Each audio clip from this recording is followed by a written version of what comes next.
Welcome to జనబేరి news. ఇది మహిళా సంక్షేమ ప్రభుత్వమని, తెలుగుదేశం ప్రభుత్వ హయాంలోనే మహిళలు అన్ని విధాల అభివృద్ధి చెందుతున్నారని పలమనేరు శాసనసభ్యులు అమర్నాథ్ రెడ్డి పేర్కొన్నారు. పలమనేరు పట్టణంలోని ఎంపీడీఓ కార్యాలయం వద్దనున్న మహిళా సమైక్య భవనంలో మండలంలోని గ్రూపు సభ్యులకు మెగా రుణమేళా కార్యక్రమం మంగళవారం జరిగింది. ఈ సందర్భంగా మహిళా సమైక్య సభ్యులకు 7.5 కోట్ల చెక్కును ఆయన పంపిణీ చేశారు. ఈ సందర్భంగా ఆయన మాట్లాడుతూ ఈ కార్యక్రమంలో ఎంపీడీఓ ఖాదర్ బాషా, ఏపీఎం మొగిలీశ్వరయ్య, సిసిల హరి, విజయ్ కుమారి, గురుమూర్తి మరియు మండల పార్టీ అధ్యక్షులు నాగరాజు రెడ్డి, ప్రధాన కార్యదర్శి గణేష్, నాయకులు జగదీష్ నాయుడు, మల్లికార్జున రెడ్డి, వెంకటరత్నం, రామ్మూర్తి నాయుడు, సెల్వరాజ్, వెంకటమునిరెడ్డి, స్వతంత్ర బాబు, హరి, గిరి, సీనులతో పాటు జనసేన నాయకులు దిలీప్ కుమార్, నాగరాజు తదితరులు పాల్గొన్నారు.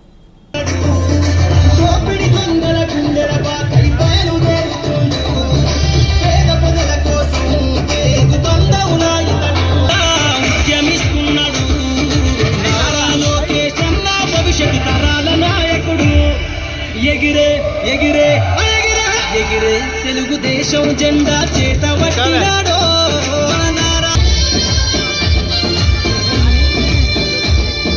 తెలుగుదేశము జెండై సమరావేరికి సంసిద్ధం. ఈ అక్రమార్కుల నుండి ప్రజలకు విముక్తులను చేత జెండ పట్టుకోరా, లోకేషన్నతో అడుగులేతామురా.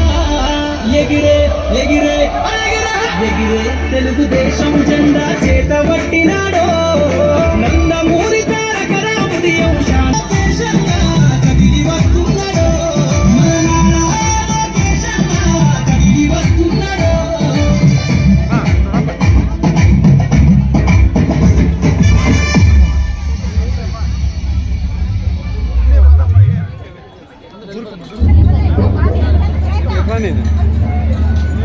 కొన్ని నక్షత్రాలు రహదారులోనే ఆకాశంగా భావిస్తాయి.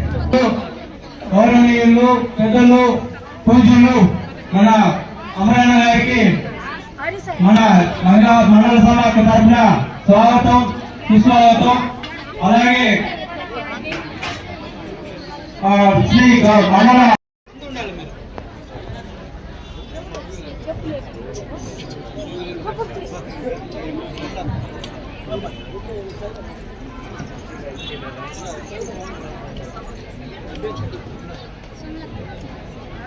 కూడా కుర్చీ వేసుకుంటాం పెట్టారు.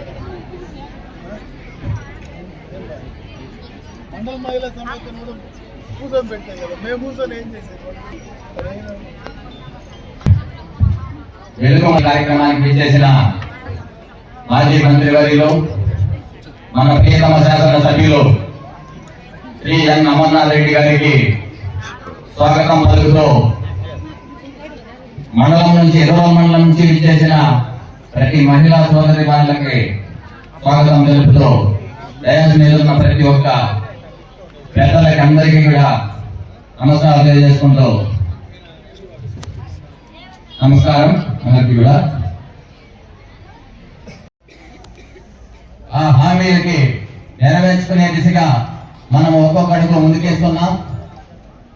ఆ ప్రయత్నంలో భాగంగా మహిళా సోదరీమణులందరికీ కూడా గ్యాస్ సిలిండర్లు ఉచితంగా ఇస్తామని చెప్పాం. అది కూడా అన్నగారి చేతుల మీదుగా ప్రారంభించడం జరిగింది. అదేవిధంగా ప్రతి ఒక్కరికి కూడా పెన్షన్ 4,000 చేస్తామని చెప్పాం. ఒకేసారి 2 నెలల ముందు కూడా, అంటే ప్రభుత్వం ఏర్పడక ముందు 2 నెలలు కూడా మీకు అందించడం జరిగింది. ఇంకా కూడా సూపర్ 6 లో మిగిలిన కార్యక్రమాలన్నీ కూడా రాబో 6 నెలల్లో ప్రతి ఒక్కరు కూడా అంచెలంచెలుగా నెరవేర్చడం జరుగుతుంది. కావున మన నారా చంద్రబాబు నాయుడు గారు కళలన్నీ నెరవేరే విధంగా ఆయన ఆరోగ్యాలతో ఉండాలని మీరందరూ కూడా ఆశీర్వదించాలని కోరుకుంటున్నాను. అలాగే మన శాసనసభ్యుల గురించి మాట్లాడాలంటే, అభివృద్ధి అంటే 2 సంవత్సరాల అవకాశం వచ్చింది మంత్రిగా అన్నగారికి. అప్పుడే మనమందరూ చూసాము అభివృద్ధి ఎలా, ఎన్ని కోట్ల రూపాయలతో అభివృద్ధి పనులు సాధించినారో మనమందరూ కూడా చూసాము. రాష్ట్ర వ్యాప్తంగా కూడా కియా కార్ల కంపెనీ కాడ నుండి శ్రీ సిటీలో కూడా ఎన్నో ఇండస్ట్రీలు అంతా కూడా తెప్పించి రాష్ట్ర అభివృద్ధికి మన నియోజకవర్గ అభివృద్ధికి కూడా ఎంతో కృషి చేసినారు. ఇప్పటి మనం 5 ఏళ్లలో మన శాసనసభ్యులు ఏ విధంగా అభివృద్ధి కార్యక్రమాలు చేపట్టడానికి నిదర్శనం ఇప్పుడు మనం వచ్చిన 7 నెలల్లో ఎక్కడ చూసినా మన మండలంలో ఏ గ్రామాన కూడా 5 సంవత్సరాలుగా ఎక్కడా కూడా ఒక సీసీ రోడ్ వేసిన పాపాన పోలేదు. ముందున్న ప్రభుత్వం మీరందరూ కూడా చూసింటారు. ఇప్పుడు మీరందరూ చూసే ఉంటారు. ఈ 7 నెలల్లో ఏ గ్రామంలో చూసినా ఎక్కడ చూసినా ఏ వీధిలో అయినా ఖాళీగా ఉంటే సీసీ రోడ్ పడకుండా చెప్పండిగా. ఎక్కడన్నా కూడా సీసీ రోడ్లు బాగా జరుగుతున్నాయి మన గ్రామాల్లో? చెప్పాలి, ఆన్సర్ లేదు మన దగ్గర. జరుగుతున్నాయి అన్ని గ్రామాల్లో కూడా. ప్రతి గ్రామంలో కూడా సీసీ రోడ్ల కార్యక్రమాన్ని నిర్విరామంగా అంటే 3 నెలలకోసారి ప్రతి ఊర్లోన ఎక్కడా కూడా ఖాళీ లేకుండా సీసీ రోడ్లు నిర్మించే బాధ్యత అనగా తీసుకున్నారు. అలాగే డ్వాక్రా మహిళలకు కూడా వడ్డీ లేని రుణాలు కూడా ఇప్పించడం జరుగుతుంది. ఇంకా అభివృద్ధి గ్రామాలు ఎన్నో ప్రభుత్వం సాధించింది. అదేవిధంగా అమరావతి క్యాపిటల్ కానీ అటుపక్క రైల్వే కానీ స్టీల్ ప్లాంట్లు కానీ వీటికి సంబంధించినటువంటి నిధులన్నీ కూడా కేంద్రం నుంచి తీసుకురాగలిగాం. దానివల్ల ఈ రాష్ట్రంలో మాకు ఆదాయం కొంత జనరేట్ అయితే ఆ వచ్చినటువంటి ఆదాయం ద్వారా సంక్షేమ కార్యక్రమాలు చేసుకోవడానికి అవకాశాలు ఉంటాయనేటువంటి ఆలోచనతోనే ఆ విషయాన్ని మీ సందర్భంగా మీ దృష్టికి తెస్తా ఉన్నా. అదే కాకుండా చంద్రబాబు నాయుడు గారి ఆలోచన ప్రతి ఇంటిలో కూడా ఒక ఎంటర్ప్రినర్, ఒక పారిశ్రామికవేత్తను, మహిళా పారిశ్రామికవేత్తను తయారు చేయాలనేటువంటి ఆలోచనతో ఈ రోజు కొత్తగా కూడా ఆ కార్యక్రమాన్ని శ్రీకారం చుట్టడం జరిగింది. ఈ రోజు మీరు ఎవరైనా సొంతంగా చిన్న కుటీర పరిశ్రమలు స్టార్ట్ చేస్తే దానికి కావలసినటువంటి రుణాలు మొత్తం కూడా ప్రభుత్వం నుంచి ఇవ్వడానికి ఈ రోజు ఏదైతే ఏపీఐఏసి నుంచి కూడా మీకు దానికి సంబంధించినటువంటి ల్యాండ్ అంటే భూమి ఇవ్వడానికి 50% సబ్సిడీతో కూడా ఇవ్వడానికి ప్రభుత్వం సిద్ధంగా ఉంది. కాబట్టి దాన్ని కూడా మీరు వాటిపైన ఉపయోగించుకోమని చెప్పి ఈ సందర్భంగా మీ అందరి దృష్టికి తెస్తా ఉన్నా. ఈ ప్రభుత్వం ఏదైతే ఆలోచనతో అయితే ఈ మహిళల అభివృద్ధి కోసం ఈ కార్యక్రమాలన్నీ చేస్తా ఉందో వాటిని బాగా ఉపయోగించుకొని తీసుకున్నటువంటి అప్పుని తిరిగి మళ్ళా కట్టి మళ్ళా ఇంకా ముందుకు మీ యొక్క కుటుంబాలు ఇంకా బాగా పోవడానికి ముందుకు వెళ్ళాలని చెప్పి మరొకసారి మహిళా సోదరి మనందరినీ కూడా తెలియజేసుకుంటూ ఈ రోజు ఇంత పెద్ద ఎత్తున ఇంతమంది మహిళా సోదరి ఈ కార్యక్రమానికి రావడం జరిగింది. ఈ కార్యక్రమం విజయవంతం చేసినటువంటి ప్రతి ఒక్కరికి కూడా మనస్ఫూర్తిగా కూడా నా కృతజ్ఞతలు తెలియజేసుకుంటూ ఈ రోజు ఏవైతే ఈ చెక్కుల పంపిణీ కార్యక్రమం ఉందో దాదాపు 7.5 కోట్లు ఈ రోజు ఈ చెక్కుల పంపిణీ జరుగుతుంది. ఈ యొక్క మార్చిలో 28.5 కోట్ల టార్గెట్ గా పెట్టుకుంటే పూర్తి స్థాయిలో ఆ టార్గెట్ కూడా కంప్లీట్ చేయడం జరిగిందని చెప్పి అధికారులు చెప్తా ఉన్నారు. కాబట్టి మీకు ఇంత కూడా ఎక్కువగా ఏదైతే ఈ రోజు 20 లక్షల వరకు ఒక గ్రూప్ లోన్ ఇచ్చేటువంటి అవకాశం ఈ రోజు ఉంది. కాబట్టి దాన్ని కూడా మీరు పూర్తి స్థాయిలో వినియోగించుకొని కుటుంబాన్ని బాగు చేసుకోమని చెప్పి మరొకసారి మీ అందరికీ తెలియజేసుకుంటూ సెలవు తీసుకున్నా. వెలుగు ఏపీఓ గారు, ఎంపీడీఓ గారు, కూటమి పార్టీకి సంబంధించినటువంటి నాయకులందరూ వేదికపై ఉన్నారు. వారందరికీ పేరు పేరున ముఖ్యంగా మండలం నలుమూల నుంచి ఇచ్చేసినటువంటి మహిళా సోదరి మండలందరికీ కూడా నా హృదయపూర్వక నమస్కారం, పత్రికా విలేకరులకు నమస్కారం.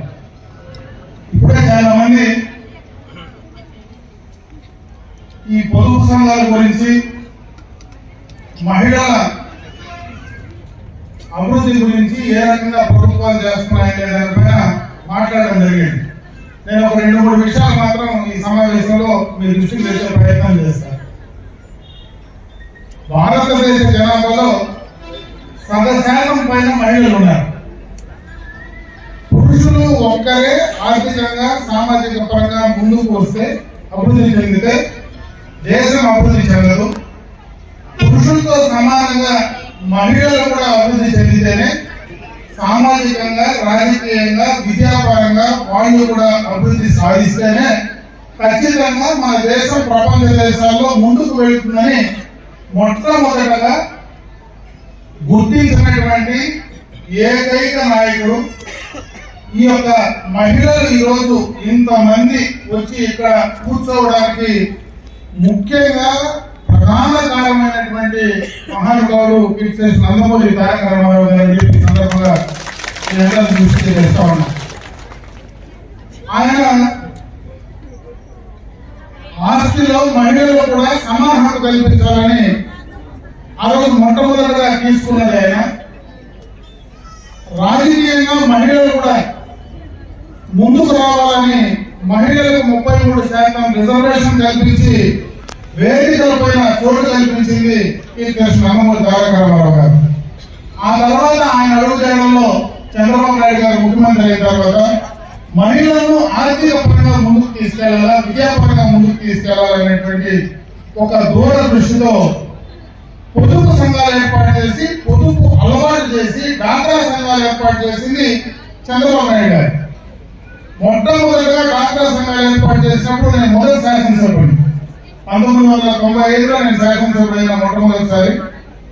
ఆ రోజు చంద్రబాబు నాయుడు గారు ముఖ్యమంత్రిగా డాక్రా సంఘాలు ఏర్పాటు చేసి మహిళలను ఆఫీసుల చుట్టూ వస్తే చాలా మంది ఎగతాళి చేశారు ఆ రోజు. అంటే మహిళలను ఇంట్లో ఉండలేకుండా వీధులు తిప్పుతా ఉన్నాడు ఈ ముఖ్యమంత్రి అని చెప్పి ప్రతిపక్ష నాయకులందరూ ఎగతాళి చేశారు, గేట్ చేశారు ఆ రోజు.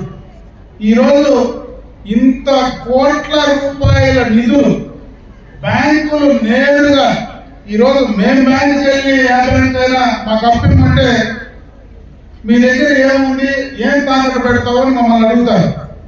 ఈ రోజు దాదాపు 7.5 కోట్లు, అంటే ఈ సంవత్సరం 28 కోట్ల పైన ఏ తాకట్టు లేకుండా రుణాలు మీకు అందిస్తా ఉన్నారంటే ఈరోజు ఇంతగా మీరు ఎదిగారంటే ఆ రోజు పొదుపు అలవాటు ఏదైతే మీకు చేసి 5 రూపాయలు పొదుపుతో మొదలైనటువంటి ఈ యొక్క సంఘాలు ఇంత ఎత్తుకు ఎదిగి ఒక సంఘానికి 20 లక్షల రూపాయలు ఏ తాకట్టు లేకుండా డైరెక్ట్ గా మీకు రుణాలు అందించే కార్యక్రమం ఈ రోజు జరిగిందంటే ఆనాడు చంద్రబాబు నాయుడు గారి ఆలోచన, ఆయన దూరదృష్టి దీనికి ప్రధానమైనటువంటి కారణం అని చెప్పి సందర్భంగా ఒకసారి మీరు దృష్టికి తెస్తా ఉన్నారు. చాలా మంది ముఖ్యమంత్రులు వచ్చారు. 2024 వరకు చాలా మంది ముఖ్యమంత్రులు మీరు చూశారు. అయితే ఒక ప్రభుత్వం చేసినటువంటి పనులు ఇంకొక ప్రభుత్వం కొనసాగించాలి. చాలా పనులు ప్రధానంగా 2019 నుంచి 24లో ఉన్నటువంటి ప్రభుత్వం ఆ ప్రభుత్వంలో చేసినటువంటి ఏ కార్యక్రమాన్ని కొనసాగించలేదు. కానీ ఒక మహిళలకు సంబంధించినటువంటి కార్యక్రమాన్ని కొనసాగించకపోతే తీవ్రమైనటువంటి నష్టం, ప్రజాగ్రహం కలుగుతుందనేటువంటి ఆలోచనతోనే మహిళలు ఈ రోజు టచ్ చేసేటువంటి ధైర్యం ఏ ప్రభుత్వాలకు రాలేదని చెప్పి సందర్భంగా కూడా నేను దృష్టి చేస్తా ఉన్నాను. ఇదేదో చంద్రబాబు నాయుడు గారి ఆలోచన. ఆ తర్వాత వచ్చినటువంటి ముఖ్యమంత్రులు ఈరోజు మేము వేదికలపై కూర్చొని చాలా మంది మాట్లాడినాం. ఈరోజు మేము ఎన్టీ రామారావు గురించి మాట్లాడుతున్నాం, చంద్రబాబు నాయుడు గారి గురించి మాట్లాడుతూ ఉన్నాం. వాళ్ళ ఆలోచనలు మీకు చెప్పే ప్రయత్నం చేశారు. ఆలోచనలు చెప్పచ్చు. ప్రభుత్వంలో అధికారంలో ఉండేటువంటి వాళ్ళు ప్రజలకు మేలు చేసే కార్యక్రమాలు చేయొచ్చు. అయితే ఈరోజు ఏదైతే బ్యాంకులు మీకు ఇంత పెద్ద ఎత్తున రుణాలు ఇస్తున్నారో ఆ రుణాల్లో తిరిగి 99.99% తిరిగి మీరు కడతా ఉన్నారు. కాబట్టి మీ కావాలని బ్యాంకులు వస్తున్నాయి. ఈ రోజు ఏదో ప్రభుత్వంలో మేము గొప్ప, ఇన్ని కోట్లు మేము ఇస్తా ఉన్నామంటే అదేదో మా గొప్ప అని ఈ రోజు ఏ ప్రభుత్వంలో ఏ నాయకుడు కూడా చెప్పే పరిస్థితి లేదు. ఆ గొప్ప, ఆ క్రెడిట్ మొత్తం కూడా మహిళలు మీరు నిజాయితీగా కడతా ఉన్నారు. కాబట్టి ఈ రోజు మీ కాళ్ళ దగ్గర బ్యాంకులు వస్తా ఉన్నాయి. బ్యాంకుల నుంచి ఈ రోజు మీ కాళ్ళ దగ్గరకు వచ్చి డబ్బులు తీసుకో అని చెప్పి ఇచ్చేటువంటి ప్రయత్నం చేస్తా ఉన్నాయని చెప్పి సందర్భంగా మీ అందరూ దృష్టికి చేస్తా ఉన్నాం. మీరు ఇదే రకంగా ఏదైతే ఈ రోజు చేస్తా ఉన్నారో ఇదే రకంగా మీరు కొనసాగిస్తా పోతే ఇంకా ముందుకు వెళ్ళడానికి అవకాశాలు ఉంటాయి. ముఖ్యంగా ఈ కూటమి ప్రభుత్వం ఏదైతే ఈ రోజు అధికారంలో ఉందో ఈ ప్రభుత్వం చంద్రబాబు నాయుడు గారి ఆలోచన గతంలోనే ఆయన ముఖ్యమంత్రిగా ఉండేటప్పుడు మహిళలు మరి అందరూ కూడా ఇంట్లో వంట చేసేటప్పుడు ఆ రోజు మొత్తం కూడా ఊదురు పొట్లు వేసుకొని మర్చిపోయారు. చాలా మంది 50-60 సంవత్సరాలు దాటిలో ఇంకా ఊదురు పొట్లు గుర్తుంటాయి. కానీ ఇప్పుడు ఉండే వాళ్ళకి ఊరికి ఊదురు పొట్లు గుర్తుంటాయని నేనైతే అనుకోవడం ఉంది. ఆ రోజు కట్టు వేసుకొని పోతే కట్టుపోయి మంట ఇస్తే అది సరిగ్గా అనుకోకపోతే పరిస్థితులు ఏమైనా ఉంటే ఊరు పొడెత్తుకొని ఊరి కండ్రులో పొగొస్తా ఉంటే దగ్గు వస్తా ఉంటే అవసరం పడినటువంటి సందర్భాన్ని 15 ఏళ్ళ ముందు చూసాం. 15-20 ఏళ్ళ ముందు నేనైతే చూసినా, ఇక్కడ చాలా మంది చూసింటారేమో. ఆ చూసినటువంటి కారణంలో ఆ రోజు చంద్రబాబు నాయుడు గారు మొట్టమొదటిగా దీపం పథకం కింద గ్యాస్ కనెక్షన్ అనేది మొదలు పెట్టారు. ఆ రోజు నిజంగా గ్యాస్ కనెక్షన్ కావాలంటే ఒక ఎంపీ దగ్గరికి పోతేనే ఆయన గ్యాస్ కనెక్షన్ ఇస్తే తీసుకునేవాడు. ఎంపీలు అందరికీ గ్యాస్ కనెక్షన్ అడిగేవాళ్ళు కాదు, అందరికీ ఇచ్చేవాళ్ళు కాదు. అటువంటి చంద్రబాబు నాయుడు గారు మొత్తం ఎవరు అడిగితే పేదలందరికీ కూడా బీపీఎల్ ఫ్యామిలీలో ఉండే వాళ్ళందరికీ కూడా గ్యాస్ కనెక్షన్లు ఆ రోజు ఇచ్చినారు. అదే దాంట్లో భాగంగానే ఈ రోజు ఈ ప్రభుత్వంలో దీపం 2 పథకం కింద 3 సిలిండర్లు ఉచితంగా మీకు అందించే కార్యక్రమాన్ని కూడా చంద్రబాబు నాయుడు గారు దిగ్విజయంగా కూడా దాన్ని లాంచ్ చేయడం జరిగిందని చెప్పి సందర్భంగా మీ అందరి దృష్టికి తెస్తా ఉన్నా. ఇకపోతే ఇంకా 2-3 కార్యక్రమాలు మీకు చేయవలసి ఉంది. ఎందుకంటే ఎన్నికలకు ముందు కూటమి ప్రభుత్వం అధికారం రాకముందు చంద్రబాబు నాయుడు గారు ఏవైతే చెప్పారో ప్రధానంగా ఈ రోజు ఈ యొక్క మహిళలందరికీ కూడా ఏదైతే తల్లికి వందనం అనేటువంటి కార్యక్రమం ద్వారా 15,000 రూపాయలు బిడ్డలు చదువుకునేటువంటి వాళ్ళకి ఎంతమంది బిడ్డలు ఉంటే వాళ్ళకి ఇవ్వాలనేటువంటి నిర్ణయం గతంలోనే తీసుకోవడం జరిగింది. అది విద్యా సంవత్సరం తర్వాత దాన్ని కూడా ఇంప్లిమెంట్ చేస్తామని చెప్పి మొన్నే కూడా కేబినెట్ వాళ్ళు నిర్ణయం తీసుకోవడం జరిగింది. దాన్ని కూడా త్వరలోనే అమలు చేసి మహిళా సోదరుల వాళ్ళందరికీ కూడా ఆ కార్యక్రమాన్ని త్వరలోనే ఇంప్లిమెంట్ చేసే కార్యక్రమం తీసుకోబోతా ఉన్నాం. ఆ రోజు ఏదైతే పెన్షన్లు ఒకేసారి 3,000 నుంచి 4,000 చేసి ఇస్తామని చెప్పామో దాన్ని కూడా అమలు చేసేటువంటి కార్యక్రమాన్ని తీసుకోవడం జరిగిందని చెప్పి సందర్భంగా మీ దృష్టికి తెస్తా ఉన్నా. ఇవన్నీ కూడా ప్రభుత్వ పరంగా చేయడానికి గత ప్రభుత్వంలో చేసినటువంటి తప్పుదనాల వల్ల, గత ప్రభుత్వంలో తీసుకున్నటువంటి నిర్ణయాల వల్ల ఈ రోజు రాష్ట్రం పూర్తిగా కూడా అప్పుల బాధలో ఉంది. ఈ రోజు కేంద్ర ప్రభుత్వంలో ఏదైతే భారతీయ జనతా పార్టీ మోడీ గారు ఉన్నారో ఆ ప్రభుత్వం నుంచి కొన్ని కార్యక్రమాలు మనం చేసుకోగలుగుతా ఉన్నాం. ఈ మధ్యన మనం పోలవరానికి నిధులు కూడా సాధించుకోగలిగాం. పోలవరానికి మనకు ఏం సంబంధం లేదనుకుంటే ఖచ్చితంగా పోలవరానికి మనం పూర్తి చేసుకోగలిగితే చిత్తూరు జిల్లాలో పడమటి ప్రాంతాల్లో ఉండేటువంటి మన నియోజకవర్గాలన్నింటినీ కూడా అన్ని నీళ్ళ ద్వారా నీళ్లు రావడానికి అవకాశాలు ఉన్నాయి. కాబట్టి ఆ పనులు కూడా మొదలు రాబోతున్నాయి. మొన్నే టెండర్లు కూడా కంప్లీట్ అయ్యాయి. దానికి సంబంధించినటువంటి ఈ యొక్క పుంగూరు బ్రాంచ్ ఛానల్ కానీ కుప్పం బ్రాంచ్ ఛానల్ కానీ రెండింటినీ కూడా లైన్లకు టెండర్లు అయినాయి. అవి కంప్లీట్ అయిపోతే ఖచ్చితంగా పోలవరం కంప్లీట్ అయితే మన ప్రాంతానికి కూడా త్రాగునీరు సాగునీరు అందించేటువంటి అవకాశాలు ఉన్నాయి. కాబట్టి